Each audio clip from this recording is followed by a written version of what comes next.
जय जगन्नाथ जय माँ लक्ष्मी समस्तଙ୍କର मंगल करंतु। सुदशा अर्थ शुभ। तेबे सुदशा व्रत माता लक्ष्मीଙ୍କର बड़ पर्व अटे। ଏହି ଦିନ ସମସ୍ତଙ୍କ ଘରେ ମାଁ ଲକ୍ଷ୍ମୀଙ୍କର ପୂଜା ହୋଇଥାଏ ଆଉ ମହିଳାମାନେ ନୂତନ ବସ୍ତ୍ର ପିନ୍ଧି ଏହି ବ୍ରତ କରିଥାନ୍ତି। ଦଶମୀ ତିଥି ଶୁକ୍ଳପକ୍ଷ ଗୁରୁବାରରେ ପଡ଼ିଲେ ଏହାକୁ ସୁଦଶା ବ୍ରତ ରୂପେ ପାଳନ କରାଯାଇଥାଏ। ତେବେ ଏହି ବ୍ରତ ନାଁରେ 10 ଅଙ୍କ ଯୋଡ଼ି ହେଇକି ଅଛି।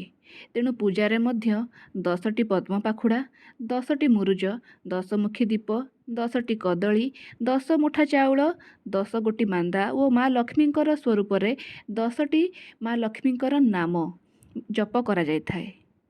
ଏହି ବ୍ରତରେ 10 ଖିଅ ଧଳା ସୂତାର ପୂଜା କରିବାର ବିଧି ରହିଛି। ଏହି ଧଳା ସୂତାରେ 10ଟି ଗଣ୍ଠି ପକାଇ ଏହାକୁ ବ୍ରତ ରୂପେ ଧାରଣ କରାଯାଏ ଏବଂ ଏହାକୁ ଆସନ୍ତା ସୁଦଶା ବ୍ରତ ପର୍ଯ୍ୟନ୍ତ ଧାରଣ କରାଯାଏ। ଅର୍ଥାତ୍ ଏ ସୁଦଶା ବ୍ରତରୁ ଆସନ୍ତା ସୁଦଶା ବ୍ରତ ପର୍ଯ୍ୟନ୍ତ ସେହି ବ୍ରତକୁ ଧାରଣ କରାଯାଏ। ତେବେ ଏହି ସୁଦଶା ବ୍ରତ ଦିନ ଏପରି କିଛି କାମ ଅଛି ଯାହାକୁ କଲେ ମାଁ ଲକ୍ଷ୍ମୀ ଅତ୍ୟନ୍ତ ପ୍ରସନ୍ନ ହୁଅନ୍ତି। ସୁଦଶା ବ୍ରତରେ ଏହି 5ଟି କାମ କଲେ ମାଁ ଲକ୍ଷ୍ମୀଙ୍କର କୃପା ଆପଣଙ୍କ ଉପରେ ବର୍ଷି ଉଠିବ। ତେବେ ଆଜିର ଭିଡ଼ିଓରେ ଆମେ ସେହି ସବୁ କାମ ବିଷୟରେ କଥା ହେବା ଯାହା ସୁଦଶା ବ୍ରତ ଦିନ କରିବା ଦ୍ୱାରା ମାଁ ଲକ୍ଷ୍ମୀଙ୍କର କୃପା ଆପଣଙ୍କ ପରିବାର ଉପରେ ସଦାସର୍ବଦା ରହିବ। ତେବେ ପ୍ରଥମଟି ହେଉଛି ସୁଦଶା ବ୍ରତ ଦିନ ଆପଣଙ୍କୁ ପ୍ରଥମ ରୁଟି ଗାଈକୁ ଖୁଆଇବା ଉଚିତ। କାହିଁକି ନା ଆମ ହିନ୍ଦୁ ଧର୍ମରେ ମାନ୍ୟତା ଅଛି ଯେ ଗାଈ ଭିତରେ 36 କୋଟି ଦେବାଦେବୀ ବାସ କରିଥାନ୍ତି। ସେଥିପାଇଁ ସୁଦଶା ବ୍ରତ ଦିନ ପ୍ରଥମ ରୁଟିଟି ଆପଣ ଗାଈକୁ ଖୁଆଇବା ଉଚିତ। ଆପଣ ଗାଈକୁ ରୁଟି ଖୁଆଇବାର ଅର୍ଥ ଭଗବାନଙ୍କ ପାଖରେ ଭୋଗ ଲଗାଇବା। ଯଦି ଆପଣ ଏହି କାମ ସବୁଦିନ କରନ୍ତି ତେବେ ଆହୁରି ଶୁଭ, କିନ୍ତୁ ସୁଦଶା ବ୍ରତ ଦିନ ଏହି ଉପାୟଟି ନିଶ୍ଚିତ ରୂପରେ କରନ୍ତୁ। ତେବେ ଦ୍ୱିତୀୟ କାମଟି ହେଉଛି ସୁଦଶା ବ୍ରତ ଦିନ ଆପଣ ଦାନ ପୁଣ୍ୟ ଅବଶ୍ୟ କରନ୍ତୁ। କାହିଁକି ନା ଏହିଭଳି କରିବା ଦ୍ୱାରା ଆପଣ ଆଉ ଆପଣଙ୍କର ସପରିବାର ଅଶେଷ ପୁଣ୍ୟ ଅର୍ଜନ କରିଥାନ୍ତି। ଆବଶ୍ୟକତା ଅନୁଯାୟୀ ଆପଣ ଦାନ କରିପାରିବେ। ନିଜର କ୍ଷମତା ଅନୁଯାୟୀ ଆପଣ କିଛି ବି ଦାନ କରିପାରନ୍ତି। କପଡ଼ା ହେଉ, ଟଙ୍କା ହେଉ କିମ୍ବା ଅନ୍ନ ହେଉ, ଆପଣ ନିଜର କ୍ଷମତା ଅନୁସାରେ କିଛି ବି ଦାନ କରିପାରିବେ।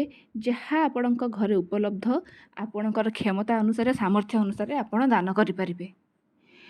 ତେବେ ଅନ୍ୟ କାମଗୁଡ଼ିକ ଜାଣିବା ପୂର୍ବରୁ ମାଁ ଲକ୍ଷ୍ମୀଙ୍କର ସଚ୍ଚା ଭକ୍ତମାନେ କମେଣ୍ଟରେ ନିହାତି ଭାବରେ ଜୟ ମାଁ ଲକ୍ଷ୍ମୀ ବୋଲି ଲେଖିଦିଅନ୍ତୁ, ଯାହାଦ୍ୱାରା ମାଁ ଲକ୍ଷ୍ମୀ ଆପଣଙ୍କର ସମସ୍ତ ମନସ୍କାମନା ପୂରଣ କରିବେ। ଭିଡ଼ିଓଟି ଭଲ ଲାଗିଥିଲେ ଭିଡ଼ିଓଟିକୁ ଲାଇକ୍ ଏବଂ ସେୟାର କରନ୍ତୁ ଏବଂ ଆମ ଚ୍ୟାନେଲକୁ ସବସ୍କ୍ରାଇବ୍ କରିଦିଅନ୍ତୁ। ତେବେ ତୃତୀୟ ନିୟମଟି ହେଉଛି ସୁଦଶା ବ୍ରତ ଦିନ ଭୁଲରେ ବି ଘରେ ଝଗଡ଼ା କରନ୍ତୁ ନାହିଁ।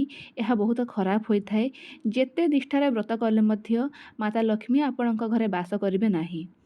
ଆଜିକାଲିକା ସମୟରେ ଲୋକଙ୍କୁ ବହୁତ ଶୀଘ୍ର ରାଗ ଆସିଯାଉଛି। ଛୋଟିଆ ଛୋଟିଆ କଥାରେ ରାଗି ଯାଉଛନ୍ତି ଏବଂ କଳି ଝଗଡ଼ା କରୁଛନ୍ତି। କିନ୍ତୁ ସୁଦଶା ବ୍ରତ ଦିନ ଆପଣଙ୍କ ଘରେ କଳି ଝଗଡ଼ା କରନ୍ତୁ ନାହିଁ। ଛୋଟ ପିଲାଙ୍କୁ ଗାଳିଗୁଲଜ କରନ୍ତୁ ନାହିଁ। ଗୁରୁଜନମାନଙ୍କୁ ଅପମାନ କରନ୍ତୁ ନାହିଁ କିମ୍ବା କଟୁ କଥା କୁହନ୍ତୁ ନାହିଁ।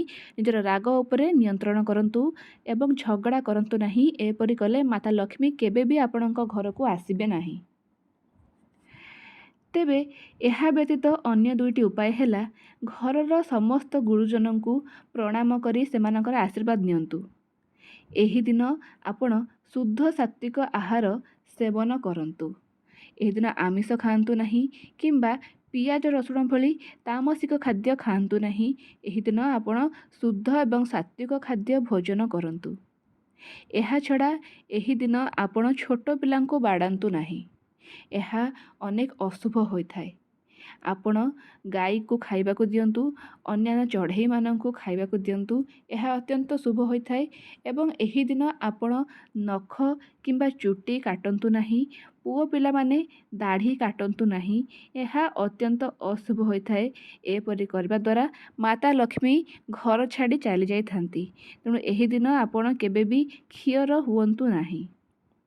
ମହିଳାମାନେ ଏହି ଦିନରେ ଆପଣ ମାତା ଲକ୍ଷ୍ମୀଙ୍କୁ ପୂଜା କରନ୍ତୁ। ମାତା ଲକ୍ଷ୍ମୀଙ୍କର 10ଟି ନାମ ଜପ କରନ୍ତୁ। ଏହା ଛଡ଼ା ଆପଣ ଏହି ଦିନ ନିଜର ସ୍ୱାମୀଙ୍କ ସହିତ ସମ୍ଭୋଗ କରନ୍ତୁ ନାହିଁ। ଆପଣ ଏହା କରିବା ଦ୍ୱାରା ମାତା ଲକ୍ଷ୍ମୀ ରୁଷ୍ଟ ହୁଅନ୍ତି। ତେବେ ମହିଳାମାନେ ଏହିସବୁ ନିୟମକୁ ପାଳନ କରନ୍ତୁ। ଦେଖିବେ ମା ଲକ୍ଷ୍ମୀଙ୍କର କୃପା ଆପଣଙ୍କ ଉପରେ ସଦାସର୍ବଦା ରହିବ ଏବଂ ମା ଲକ୍ଷ୍ମୀ ଆପଣଙ୍କର ଅନେକ ମଙ୍ଗଳ କରିବେ। ଜୟ ମା ଲକ୍ଷ୍ମୀ।